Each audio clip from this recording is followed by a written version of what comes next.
من الشيطان الرجيم. بسم الله الرحمن الرحيم. سبحان الذي أسرى بعبده ليلا من المسجد الحرام إلى المسجد الأقصى الذي باركنا حوله لنريه من آياتنا إنه هو السميع البصير. صدق الله مولانا العظيم. الصلاة والسلام عليك يا سيدي يا رسول الله. الصلاة والسلام عليك يا سيدي يا حبيب الله. الصلاة والسلام عليك يا سيدي يا شفيع المذنبين وعلى آلك وأصحابك يا سيدي يا رحمة للعالمين.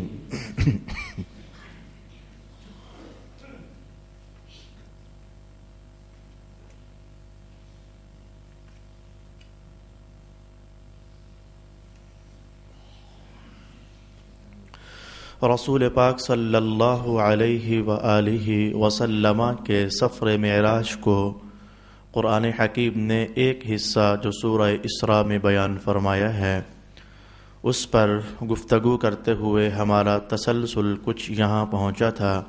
سبحان الذی اسری بعبدہ، سبحان پر گفتگو کرتے ہوئے میں یہ عرض کر رہا تھا کہ اللہ تعالی نے اس واقعہ پاک اور اس معجزہ عظیمہ کو بیان کرنے کے لیے لفظ سبحان کا استعمال فرمایا، اور اس کے بعد پھر الذی پر میں نے آپ کی خدمت میں گفتگو کی تھی.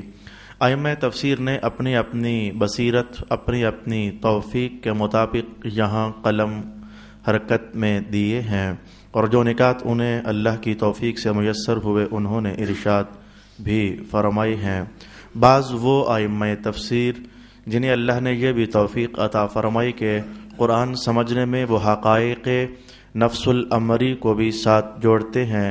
میں نے یہ لفظ بول دیا، آپ کی زبان میں میں یوں کہوں گا جو سائنس کو بھی ساتھ ٹچ دیتے ہیں. مذہب کی زبان میں نے کہا کہ حقائق نفس الامریہ کو بھی وہ ساتھ جوڑتے ہیں.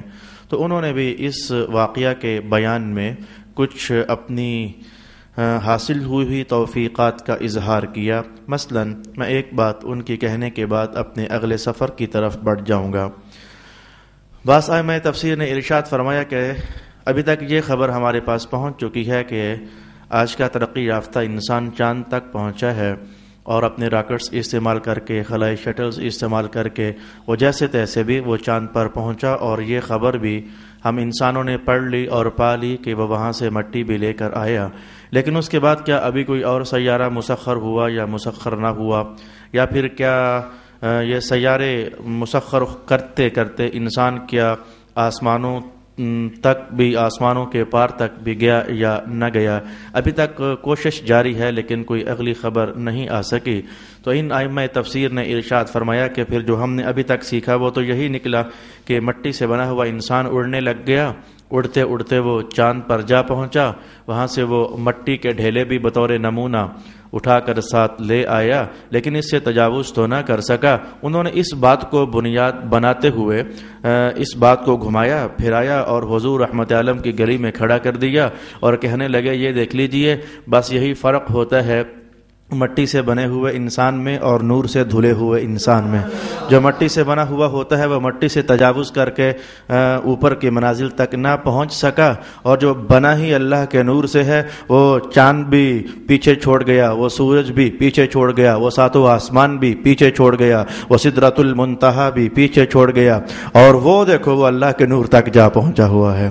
سبحان الذی اسری بعبدہ لیلا من المسجد الحرام الی المسجد الاقصی.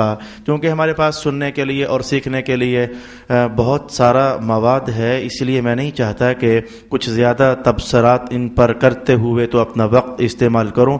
مجھے آج یہاں پہنچنا ہے کہ اسرا پر تھوڑی سی گفتگو کی جائے. سبحان الذی اسرا، اسرا پر ہمیں آج تھوڑی سی گفتگو کرنے کی ضرورت ہے. اسرا کیا ہوتا ہے؟ اللہ اکبر. ہماری زبان کی تو کوئی ویلیو ہی نہیں ہے. تاکہ میں اپنی زبان کی کوئی مثال کہہ کر کے تو آپ کو سمجھا سکتا. ہماری زبان کی کوئی ویلیو ہی نہیں ہے. عربستان میں کیا کیا بات ہے. یہ جو چادریں ہم استعمال کرتے ہیں، میں کہوں کہ چلو ایک دم سے میرے سامنے مثال آ گئی. یہ ہم چادروں کی بکل لیتے ہیں، چادر ہی ہے نا جی، لیکن اس چادر کو اگر نیچے باندھ لیا جائے، نیچے بھی تو چادریں دیہاتوں میں باندھی جاتی ہیں، تو اس چادر کو اگر نیچے باندھ لیا جائے تو میں کہتا ہوں اس کا نام ہی تبدیل ہو جاتا ہے. اسی چادر کو پکڑ کر کے اگر اوپر ڈال لیا جائے تو جیسے بکل لگاتے ہیں، اس کا نام ہی تبدیل ہو جاتا ہے. اتنے فرقوں پر عربی زبان کے اندر تو لفظ بدل جاتے ہیں. مثلا نیچے استعمال کیا جائے تو اسے ردا کہہ دیا جاتا ہے، ازار کہہ دیا جاتا ہے، اور اگر اوپر استعمال کر لیا جائے تو اسے پھر ردا کہہ دیا جاتا ہے. ایک چادر ہی تو تھی، وہی نیچے گئی تو نام بدل گیا، وہی چادر اوپر استعمال ہوئی تو نام بدل گیا. آپ یہ بات میں نے کیوں آپ سے کہی ہے کہ عربی زبان کے اندر لفظ کا جو اساسی معنی ہوتا ہے اسے بڑی اہمیت حاصل ہوتی ہے. اب یہ چاند ہی کو دیکھ لیجئے. ہمارے ہاں تو یہ چاند ہی ہے نا جی، آج چاند چڑھ گیا جی، اچھا 10 دن کے بعد بھی کیا ہے جی، چاند نظر آیا کہ نہیں آیا جی. 15 دن کے بعد بھی ہم اسے چاند ہی کہتے ہیں. وہ ڈوب جائے تو ہم پھر بھی اسے چاند کہتے ہیں. لیکن عربی زبان کے اندر کبھی اسے ہلال کہا جاتا ہے، کبھی اسے بدر منیر کہا جاتا ہے. یعنی مختلف نام ہیں. اس کی حالتیں بدل جائیں تو ان کے نام بدل جاتے ہیں. کبھی اسے قمر کے ساتھ تعبیر کر دیا جاتا ہے، کبھی بدر کے ساتھ تعبیر کیا جاتا ہے، کبھی اسے ہلال کے ساتھ تعبیر کر دیا جاتا ہے. تو میں کیا بتانا چاہتا ہوں، یہ ایک اور مثال میں نے آپ کی خدمت میں لائی صرف یہ عنوان کھولنے کے لیے کہ عربی کے لفظوں میں بڑے حقائق پوشیدہ ہوتے ہیں. یہ گزشتہ سے پیوستہ سبق میں بھی میں نے آپ کو یہ بات بتائی تھی کہ ویسے لفظ کا معنی کچھ اور ہوتا ہے، لیکن ہمارے مذہب میں وہی لفظ جب استعمال ہونے لگ جائے تو اس کا معنی ذرا تبدیل ہو جاتا ہے. تو آئیے میں عرض کرنے لگا ہوں، یہ اسرا کا معنی کیا ہے؟ اسرا کا معنی بنیادی طور پر کیا ہے؟ ہمارے ہاں ذرا نظام ہے کہ فجر کی نماز جب ہو جائے تو نماز پڑھنے کے بعد ہم لوگ کچھ سیر کے لیے، کچھ واکنگ کے لیے سبزہ زاروں کا رخ کر لیتے ہیں. گجر خان میں تو سبزہ زار ہے ہی نہیں ہے، یہاں تو سڑکوں ہی کا رخ ہوتا ہے. میں نے جس کو بھی دیکھا وہ گھومتے پھرتے چلتے، وہ سڑک کے اس کنارے سے جا رہا ہے، اس کنارے سے آ رہا ہے. تو عصر کی نماز کے بعد بھی میں عرض کروں کہ حدیث شریف میں سیر کرنے کا نظام رسول اللہ علیہ السلام نے قائم فرمایا. عصر کی نماز کے بعد خود مصطفیٰ کریم علیہ الصلاۃ والسلام سیر کیا کرتے تھے، اور عام طور پر حضرت علی المرتضیٰ آپ کے ساتھ ہوا کرتے تھے. تبھی تو اس واقعہ کی گواہی حضرت علی ہی نے عطا فرمائی ہے کہ میں جب عصر کے بعد حضور رحمت عالم کے ساتھ سیر کے لیے اس راستے پر نکلتا ہے نا، تو راستے میں جو ڈھیلا بھی ہوتا، جو مٹی کا پتھر بھی ہوتا، تو وہ سارے کے سارے جب حضور کو دیکھتے تو کہا کرتے تھے السلام علیکہ یا رسول اللہ، السلام علیکہ یا رسول اللہ. اس واقعہ کی گواہی اسی لیے حضرت علی المرتضیٰ ہی ارشاد فرماتے ہیں. میں ابھی تک بھی پہنچا نہیں ہوں. آئیے، فجر کے وقت بھی سیر کرنے کا نظام ہے، عصر کے بعد بھی سیر کرنے کا نظام ہے. ہاں اگر خود کی جائے تو یا پھر عصر کے بعد ہے یا پھر فجر کے بعد ہے. میرے بھائی یاد رکھیے کہ اگر کوئی شخص رات کے وقت میں سیر کرے، چلے، گھومے پھرے، تو اس سیر کو پھر کہا جاتا ہے اسرا یسری اسراء. رات کے وقت کسی شخص کا بیداری کی حالت میں چلنا، گھومنا پھرنا، اس معنی کے لیے لفظ اسراء استعمال ہوتا ہے. رب کائنات نے جو ارشاد فرمایا، دھیان دیجئے گا، ایک خاص نقطے کے لیے میں آپ کو یہ اتنا گھما پھرا رہا تھا. فرمایا سبحان الذی اسرا. آج کی رات بھائی ہوا یہ ہے کہ وہ پاک ذات ہے جس نے خود ایک جاگتے بندے کو سیر کرائی، ایک بیدار بندے کو سیر کرائی، جو جاگ رہا تھا، بیدار تھا. یہ یہاں کیا بات تھی جو میں چاہتا تھا کہ رکوں؟ کیوں میں نے اتنا زور لگایا؟ ایک بیدار بندہ جو سیر کرے تو اس کے سیر کرنے کو عربی زبان میں اسراء کہا جاتا ہے. اصل میں متوجہ ہونا چاہتا تھا ان تمام احباب کرم کی طرف کہ جن کی تحقیق آگے کیوں نہیں بڑھ رہی، وہ کیوں تسلیم نہیں کر رہے، کیوں انکار پر تلے ہوئے ہیں کہ یہ جو حضور اس سفر پر گئے تھے یہ کوئی جاگتے بدن سے تھوڑا گئے تھے، یہ تو میرے بھائی وہ خواب کی حالت میں گئے تھے. یہ خواب کا واقعہ ہے، حقیقت جسمانی کا واقعہ نہیں ہے. میں انہیں دعوت دوں گا کہ کاش کہ وہ عربی حوالہ جات کے ساتھ، اے کاش کہ وہ مفسرین کے بیانات کے ساتھ لفظ اسرا ہی میں غور کر لیتے تو انہیں سمجھ آ جاتی کہ یہ اسرا کا معنی خواب میں سیر کرنا نہیں ہوتا ہے، بلکہ اسرا کا معنی جاگتے بدن کے ساتھ سیر کرنا ہوتا ہے۔ اور میں کہوں گا اس آیت کے اندر آپ اگر غور کریں تو اور بھی اشارہ فوراً اس کے بعد پڑا ہوا ہے، فوراً اس کا اشارہ اس کے بعد پڑا ہوا ہے۔ وہ کیا ہے؟ بعبدہ، اس نے سیر کرائی ہے اور سیر کرائی ہے عبد کو۔ اور عبد کسے کہتے ہیں؟ حضرت امام فخر الدین رازی رحمت اللہ علیہ ارشاد فرماتے ہیں روح اور جسم کے مجموعے کا نام عبد ہوتا ہے۔ ہم سارے عبد ہیں، ہم سارے عبد ہیں، عباد اللہ ہیں، اللہ کے بندے ہیں۔ تو عبد کا اطلاق روح اور جسم کے مجموعے پر ہوتا ہے، اسی لیے لفظ عبد نے بھی ہمیں یہ بات سمجھائی ہے کہ یہ خواب کا معاملہ نہیں تھا۔ وہ جو جانے والی ہستی تھیں وہ صرف خواب کی بات نہیں، ان کی روح بھی چل رہی تھی، ان کا جسم پاک بھی ساتھ چل رہا تھا۔ اور میں تیسری بات عرض کرنا چاہوں گا، خواب کے معاملات ذرا ان کے انداز ہی کچھ اور ہوتے ہیں۔ خوابیں سننے سنانے اور ماننے کی کہانیاں اور قانون ہی کچھ اور ہوتے ہیں۔ مجھے خود یاد ہے ایک دن میں نے صبح ایک صاحب کو نماز کے لیے اٹھایا تو وہ اٹھتے ہی محبت والے غصے میں مجھ سے کہنے لگے او مولانا صاحب آپ نے اٹھا دیا مجھے، میں ابھی عمرہ کر رہا تھا، میں عمرہ کر رہا تھا، آپ نے مجھے اٹھا دیا، آپ نے میرا عمرہ خراب کر دیا۔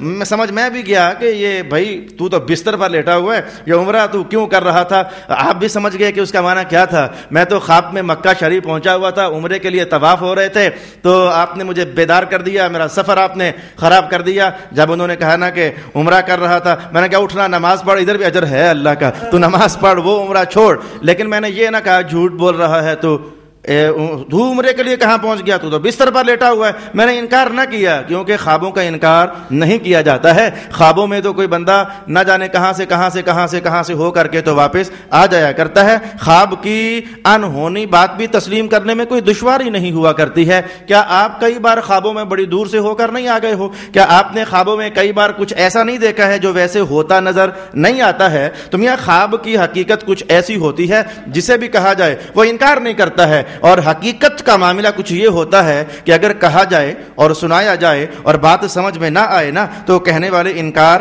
کر دیا کرتے ہیں۔ آپ یوں سمجھیے کہ آپ 10 منٹ کے لیے سوئے اور آپ نے کہا لو جی میں تو 10 منٹوں میں لاہور چکر لگا کر آ گیا ہوں۔ ہو جاتا ہے ایسے، خواب میں بندہ کراچی پہنچ جاتا ہے، لاہور پہنچ جاتا ہے، اٹھ کر آپ کہتے لو جی میں تو امی جی سے مل کر آیا ہوں، لاہور گیا تھا، 10 منٹ کے اندر فارغ ہو کر آ گیا، کوئی بھی انکار نہیں کرے گا۔ لیکن آپ ہم سارے اکٹھے بیٹھے ہوئے ہیں اور آپ میں سے کوئی بندہ اٹھ کر کہہ دے لو جی میں تو گزشتہ 5 منٹوں کے اندر کراچی سے ہو کر آ گیا ہوں، یا میں تو لاہور سے ہو کر آ گیا ہوں، ہم سارے کیا گئے ہیں؟ کوڑ مار رہا ہے، جھوٹ بول رہا ہے، ابھی ہمارے سامنے بیٹھا ہوا تو یہ کراچی کیا ہی کب ہے، اور فراڈیاں نہ کیا کرو۔ اس طرح کے جملے ہم فوراً کسنے کے لیے تیار ہو جاتے ہیں۔ آئیے میں ایک اشارہ اسی عنوان کو مؤکد کرنے کے لیے کرنا چاہ رہا تھا۔ رسول پاک علیہ السلام نے جب فرمایا نا کہ بھائی آج صبح جب حضور اٹھے تو فرمایا کہ رات کو ایسے ہوا تھا، بیت المقدس گیا تھا، آسمانوں کے چکر میں نے لگائے تھے، کئی بار آسمانوں سے بھی اوپر کئی بار گیا۔ بھئی 9 بار تو نمازوں ہی کے لیے، ایک بار نہیں، یہ سنا جاتا ہے کہ ایک بار، بھئی 9 بار تو حضور وہ نمازیں کم کروانے کے لیے 45 نمازیں کم ہوئی تو میں اللہ کے ہاں اللہ کی شان کے ساتھ تشریف لے کر چلا گیا۔ تو جب یہ صبح بات ہوئی تو مکہ میں انکار، ادھر انکار، ادھر انکار، ادھر انکار۔ بس میں یہیں سے اپنی بات کو پکا کرنا چاہوں گا میرے بھائی، اگر معاملہ یہ خواب کا ہوتا تو خوابوں پر انکار نہیں کیا جاتا ہے۔ یہ مکہ والوں کا انکار بتا رہا ہے کہ مکہ کے کافر بھی سمجھتے یہ تھے کہ جو بات ہو رہی ہے نا یہ خواب کی بات نہیں ہو رہی، یہ حقیقت کی بات ہو رہی ہے، تبھی تو وہ انکار نہیں کر رہے تھے، تبھی تو وہ اس بات کو وہ انکار کر رہے تھے، تبھی تو وہ جھٹلا رہے تھے۔ حالانکہ خوابوں کی بات کو جھٹلایا نہیں جا سکتا ہے۔ یہ 3 باتیں میں نے ابھی تک کہیں کہ اسرا کا معنی ہے بیداری کی حالت میں اللہ تعالی کے ہاں۔ اچھا ایک اور بات بھی ائمہ تفسیر نے ارشاد فرمائی ہے، خوابوں حضرت ابو بکر کو جو صدیق اکبر کہا جانے لگ گیا اس کی ایک وجہ یہی تو بیان ہوئی ہے کہ جب آپ پھیری لگا کر شام سے آ رہے تھے تو کافروں نے آگے بڑھ کر پوچھا کہ ایسا ہو سکتا ہے؟ آپ نے کہا ایسا ہو سکتا ہے۔ رسول پاک علیہ السلام نے فرمایا کہ یہ میرا جو ابو بکر ہے نا آج کے بعد یہ صدیق اکبر ہے، یعنی اس نے میری تصدیق کی ہے تو ہم نے اس کو مقام صدیقیت عطا فرما دیا ہے۔ میرے بھائی یاد رکھنا کہ خوابوں میں کسی کو سچا کہنے سے کوئی فضیلت نہیں ملا کرتی، کوئی مقام نہیں ملا کرتا. یہ فضیلت اسی بات پر ملا کرتی ہے کہ عقل تسلیم نہ کرے لیکن ایمان کہے کہ اگر محمد فرما رہے ہیں تو سچ ہی فرما رہے ہیں. تو یہ ان کو مقام فضیلت کا مل جانا, انہیں مقام صدیقیت پر فائز کر دیا جانا, بطور انعام ملنا, اور یہ مقام انہیں بطور انعام ملنا, یہ بھی اسی راستے میں بڑھنے والا ایک قدم ہے کہ رسول پاک علیہ الصلوۃ والسلام نے حالت بیداری میں یہ معاملہ کیا تھا اور یہ معجزہ واقعہ ہوا تھا. یہ کوئی خواب کہانی نہیں تھی. ارشاد گرامی ہوا سبحان الذی اسری بعبدہ. اب عبدہ پر تو میں آج شاید سفر کرتے ہوئے پہنچ نہ سکوں. وہ رسول اللہ علیہ السلام ہی تھے جنہوں نے لمبا سفر کم ٹائم میں طے کر لیا. بھئی ہمیں لمبا سفر کرنے کے لیے ٹائم چاہیے, ہم نے وہ لمبی کہانی سیکھنی ہے تو وقت ہمیں یقیناً درکار ہے. اب اس پر جو بحث ائمہ تفسیر نے اس وقت جو میں آپ کے سامنے کھولنے لگا ہوں وہ بحث یہ ہے کہ کیا وجہ ہوئی کہ رسول پاک علیہ السلام کو جب یہ معجزہ عطا کیا جانا تھا, ایک بار پہلے بھی میں نے چند جملوں میں کہا, پہلے جتنے بھی معجزے ہیں کوئی نہ کوئی صحابی وہاں موجود ہوتا تھا, کوئی نہ کوئی دیکھنے والا موجود ہوتا تھا, کوئی نہ کوئی کافر موجود ہوتا تھا. وہ جتنے معجزے, یہ کھارے کنووں کا میٹھا ہو جانا اور پھیکے کنووں کا میٹھا ہو جانا, یا پھر یہ چاند سورج کا ٹوٹ جانا, یا پھر یہ چاند کا 2 ٹکڑے ہو جانا وغیرہ وغیرہ, یا پھر یہ ہرنوں کا کلام کرنا, یا پھر یہ جانوروں کا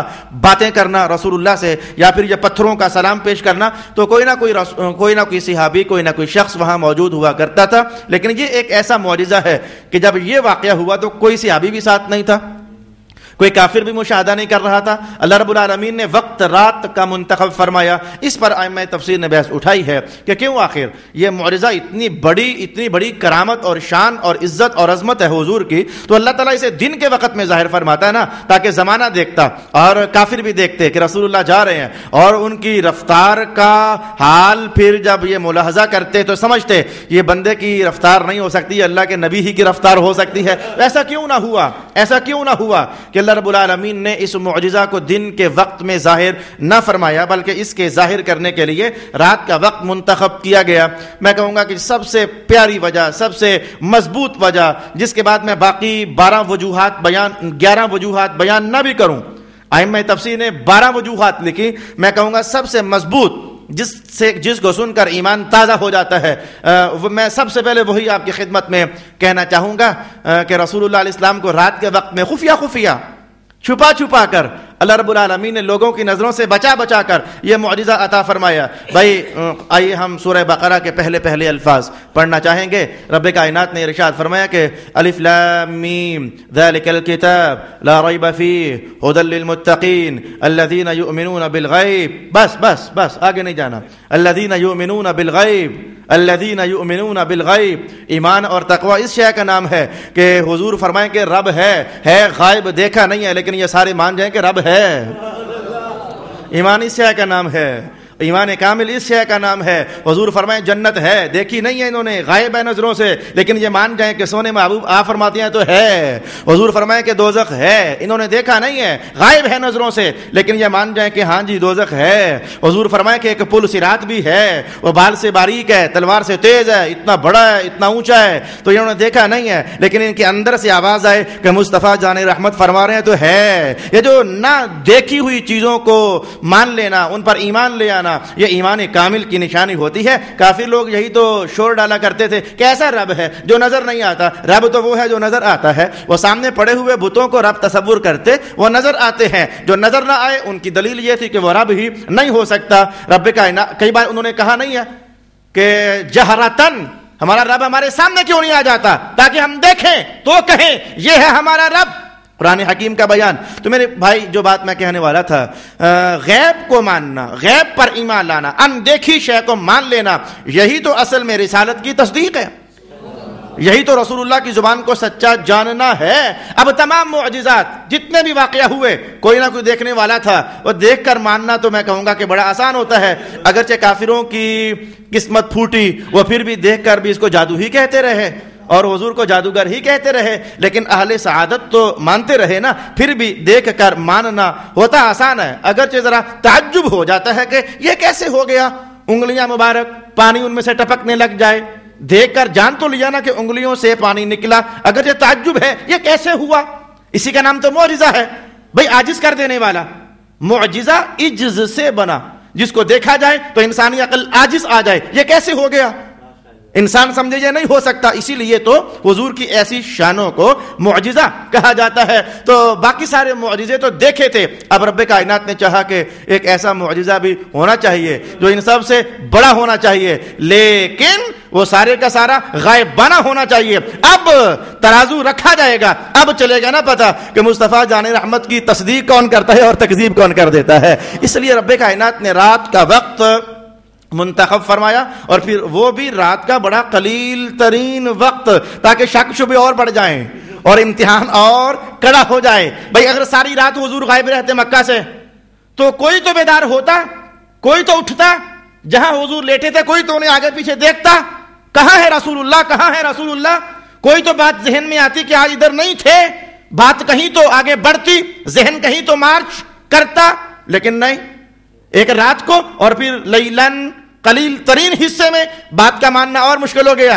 تو رب کائنات نے کہا ہاں تمہارے لیے مشکل ہے نا، جس نے کروایا ہے اس کے لیے تو کوئی مشکل نہیں ہے۔ سبحان الذی اسری بعبدہ لیلا، یہ رات کے وقت میں یہ وجہ ٹھہری ایک، تاکہ ایمان بالغیب ہو جائے۔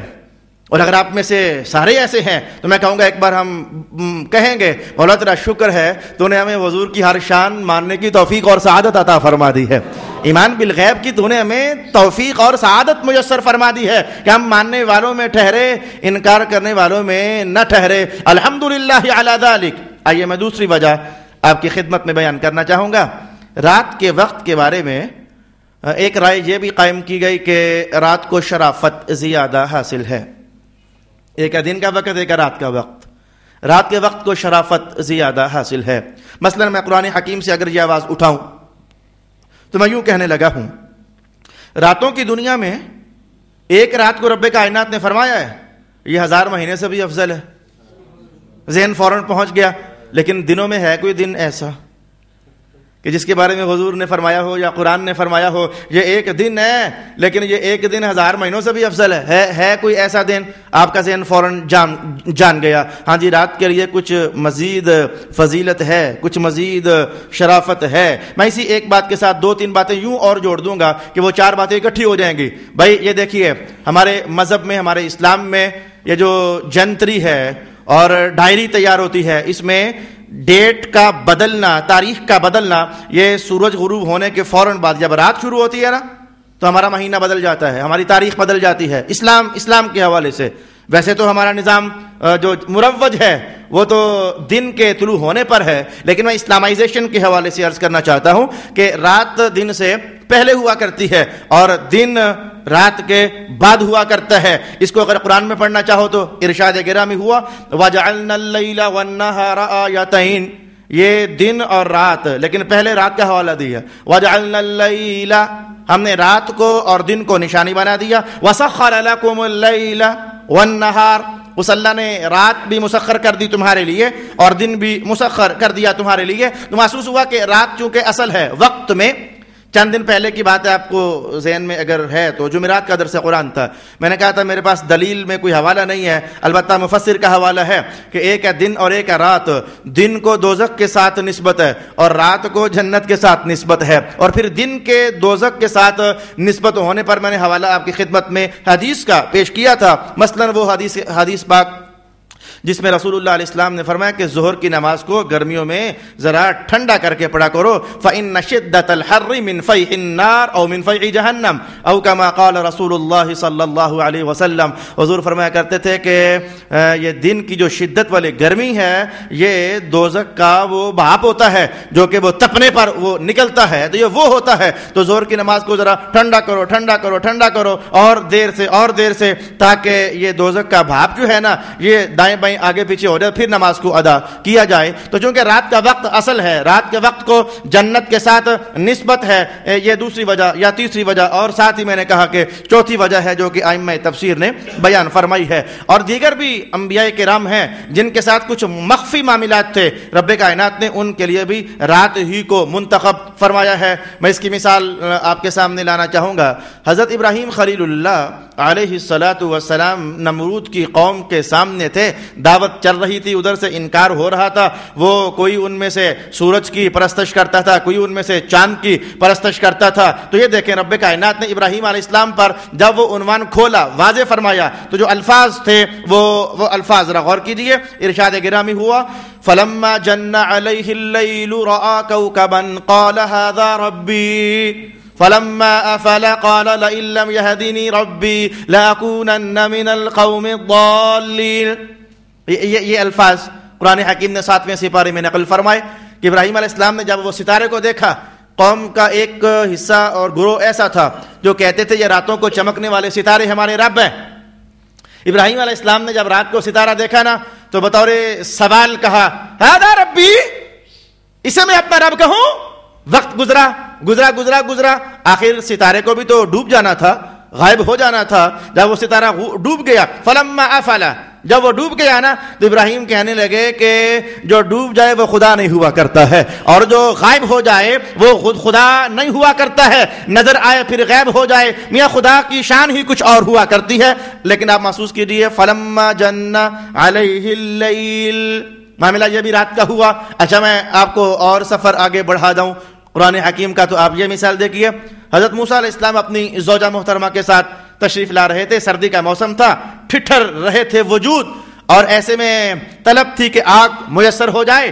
تو حضرت موسیٰ علیہ السلام نے وہ رات کے وقت دیکھا دور کہ آگ جیسے جل رہی ہے. آپ نے زوجہ کو روکا اور فرمانے لگے رکنا، میں ذرا وہ آگ دیکھ رہا ہوں تو آگ لے کر آتا ہوں. آپ نے سمجھا آگ ہے. جب قریب پہنچے تو آواز آئی ان انا ربک فاخلع علیک انک بالوادی المقدس طوی. موسیٰ پیغمبر یہ آگ نہیں ہے، یہ ہم رب بول رہے ہیں، یہ ہمارا نور ہے. آپ اس وقت وادی مقدس میں ہیں، وادی طوی میں ہیں، ذرا ایسا کریں جوتے اتار کر ہمارے دربار میں تشریف لے آئیے. تو یہ دیکھیے حضرت موسیٰ علیہ السلام کے ساتھ کلام ہوا، اللہ نے انہیں اپنے دربار میں بلایا. تو پھر آپ نے دیکھا کہ معاملہ یہ بھی رات کا تھا. الغرض ائمہ تفسیر نے ارشاد فرمایا کہ رات کے وقت کو بڑی فضیلتیں حاصل ہیں. اگر آپ دیکھنا چاہو تو کیا یہ مثال آپ نہیں جانتے ہو کہ مصطفیٰ جان رحمت صلی اللہ علیہ وآلہ وسلم کا جسم ناز اور جسم نور جب اس دنیا میں طلوع اجلال فرما رہا تھا تو رات کا بالکل آخری حصہ تھا اور صبح کا بالکل پہلا حصہ تھا. تو یہ وہ تڑکے کا وقت تھا جب رسول اللہ علیہ الصلوۃ والسلام اس دنیا میں تشریف فرما ہو رہے تھے. اور بھی ائمہ تفسیر اس پر بہت کچھ ارشاد فرمایا ہے. ارشاد گرامی ہوا سبحان الذی اسری بعبدہ لیلا. اب شاید میں اگلا عنوان شروع کروں تو پھر میں نبھا نہ سکوں، وقت کے 2.5 منٹ صرف ہمارے پاس ہیں، تو میں چاہوں گا وہ میں اسی عنوان پر ہی پھر کھپا کر کے اگلے عنوان کو مستقل وقت دینے کے لیے میں آپ کی خدمت میں پھر حاضر ہو جاؤں. ایک یہ بات بھی کہی گئی کہ ہر رات کے بعد دن تو ہے لیکن ہر دن کے بعد رات نہیں ہے. بھائی جس مفسر کے ذہن میں اللہ نے جو بات اتاری، ہر رات کے بعد دن تو ہے لیکن ہر دن کے بعد رات نہیں ہے، تو اس کی مثال دیکھیے. جب قیامت کا دن ہوگا تو پھر اس کے بعد رات نہیں ہے. قیامت کا دن بس دن ہی ہے اور بس دن ہی ہے. بلکہ اس کے بارے میں رسول اللہ علیہ السلام نے جو کہانی ارشاد فرمائی وہ بھی غیب کے ساتھ تعلق رکھتی ہے اور اس پر ایمان لانا بھی ضروری ہے. میرے حضور نے فرمایا کہ سورج نکلے گا لیکن آج مشرق سے نہیں مغرب سے. جب قیامت کا دن ہوگا تو آج مشرق سے نہیں آج مغرب سے نکلے گا. اور پھر فرمایا کہ جب نصف النہار پر پہنچے گا تو پھر آج ادھر ہی واپس چلا جائے گا لیکن رات نہیں ہوگی. رات ہونے سے پہلے میاں وہ حساب و کتاب سمٹ کر دوزخ اور جنت کے عنوان شروع ہو جائیں گے. تو ہر رات کے بعد دن ہے اور ہر دن کے بعد رات نہیں ہے. ایک وجہ یہ بھی ائمہ تفسیر نے ارشاد فرمائی ہے. اور وہ حدیث یاد کیجئے جو میں نے آپ سے کہا تھا کہ جب عین نصف رات ہو جاتی ہے، خاص نصف رات، آدھی ادھر، تو حدیث کے الفاظ میں نے بتائے تھے آپ کو. وہ جب میں دعا کا عنوان آپ کے سامنے لا رہا تھا تو رسول اللہ علیہ السلام نے فرمایا ہے نا کہ بالکل نصف رات جب ہو جاتی ہے تو اللہ تعالیٰ بندوں پر ایک خاص تجلی فرماتا ہے. نصف رات بالکل عین تو اللہ رب العالمین بندوں پر ایک خاص تجلی فرماتا ہے. تو اے بندو اس وقت میں ہاتھ اٹھایا کرو جب اللہ تجلی فرما رہا ہوتا ہے، بندوں کا سوال رد نہیں فرماتا ہے. او کما قال النبی صلی اللہ علیہ وسلم سبحان الذی اسری بعبدہ لیلا من المسجد الحرام. اگر مجھے اب میری ایک ایسی حدیث کی طرف توجہ چلی گئی، شاید مجھے چند سیکنڈ اوپر جانا پڑ جائے، میں خطبہ مختصر کرتے ہوئے جماعت 1:15 کی قائم کروں گا. یہ جو حضرت دہیہ کلبی ہیں، یہ میرا دھیان کدھر چلا گیا، جو حضرت دہیہ کلبی ہیں، آپ جانتے ہیں کہ حضرت جبریل امین جب انسانی شکل میں آتے تو ان کی تصویر میں اور ان کی شکل میں آتے تھے. اس پر میں نے حدیث شریف پڑھی، اپنے استاد گرامی حضرت علامہ سید ریاض حسین شاہ صاحب دامت برکاتہم القدسیہ سے میں نے یہ حدیث شریف پڑھی. یہ حضرت دہیہ کلبی ہی کی صورت میں کیوں آتے تھے رسول اللہ علیہ حضرت جبریل؟ کیا وجہ ہوئی؟ وہ آج دن کو ہوا کچھ ایسا، آج دن کو ہوا کچھ ایسا کہ رسول اللہ کی زبان سے ایک جملہ نکل گیا. دہیہ سامنے تھے، حضور نے کہا دہیہ یار تو سونا بڑا لگ رہا ہے. آپ نے کہا دہیہ یار تو بڑا سونا لگ رہا ہے. بس اس دن کا معاملہ، بس وقت ہوتا ہے نا، کوئی وقت ہوتا ہے تو کہا دہیہ تو سونا بڑا لگتا ہے. حالانکہ اور بھی صحابہ تھے جو بڑے خوبصورت تھے، لیکن دہیہ کو آج حضور نے جب یہ کہا نا تو رب العالمین کو آج توجہ خاص تھی، تو جبریل سے کہا جبریل آج جا لیکن دہیہ ہی کی شکل میں جانا. رسول اللہ علیہ السلام کو اچھے لگتے ہیں یہ صحابی. اچھا، جو رسول اللہ کی چاہت ہوئی تو میں نے کہا کہ اللہ رب العالمین نے جبریل کا حلیہ آج تبدیل کر کے جانے کا حکم ارشاد کر دیا. مثال اور سن لیجئے، چاہت ہوئی کہ مولا قبلہ اور ہونا چاہیے، بیت المقدس نہیں. دھیان چلا گیا، پہلے حدیث تھی اب تو قرآن ہو گیا نا. اب یہ دوسری مثال قرآن کی ہے. دھیان ہوا کہ آج قبلہ بدلنا چاہیے کوئی اور، رب کائنات نے کہا جدھر دل منہ کر لیجیے. اچھا، یہ دوسری مثال. اب سمجھیے، رسول اللہ علیہ السلام اصل میں بات یہ تھی کہ رات کو سفر کرنے پر بڑے خوش ہوتے تھے. میں اس پر حدیث کے الفاظ پیش کرتا ہوں. حضور رحمت عالم رات کو سفر کرنے پر بڑے خوش ہوا کرتے تھے اور فرمایا کرتے تھے کہ رات کو سفر کیا کرو، رات کو زمین لپیٹ دی جاتی ہے اور سفر جلدی طے ہو جاتا ہے. بھئی اگلی کہانی میں نہیں جانتا کیسے لپیٹ دی جاتی ہے، جتنا میرے آقا حضور نے فرمایا میں تو اتنا ہی بولوں گا نا. لیکن فرمایا ہے میرے حضور نے کہ رات کے وقت زمین لپیٹ دی جاتی ہے اور سفر جلدی سمٹ جاتا ہے. البتہ یہ بات توجہ میں ہے کہ رات کے وقت کا سفر جلدی سمٹ جاتا ہے. میں کہوں گا کوئی اور دلیل ہو یا نہ ہو، سفر میں راج تو فٹافٹ سمٹ گیا تھا نا. کوئی اور دلیل ہو یا نہ ہو، یہ تو سفر آپ کے سامنے ہے نا کہ سفر میں راج سمٹ گیا تھا. اچھا، میں نے کہا حضور کی چاہت پر اللہ تعالیٰ فیصلے فرما دیا کرتا تھا. دہیہ پیارے لگے تو جبریل ان کی تصویر میں قبلے کو من چاہے کہ بدلنا، حکم آ جائے جدھر دل ہے منہ کر لیجئے. اب ادھر سفر کا معاملہ کچھ ایسا ہی تھا. میں کہوں گا یہ سب سے پیاری وجہ ہے، ائمہ تفسیر نے بیان کی، یہ سب سے پیاری وجہ لگی مجھے. اب میری توجہ ہوئی کہ رسول اللہ چاہتے تھے کہ سفر رات کو شروع کیا جائے. رب کائنات کا محبوب ہم بھی آپ کو رات ہی کو بلائیں گے نا. سبحان الذی اسری بعبدہ لیلا من المسجد الحرام. صدق اللہ العظیم.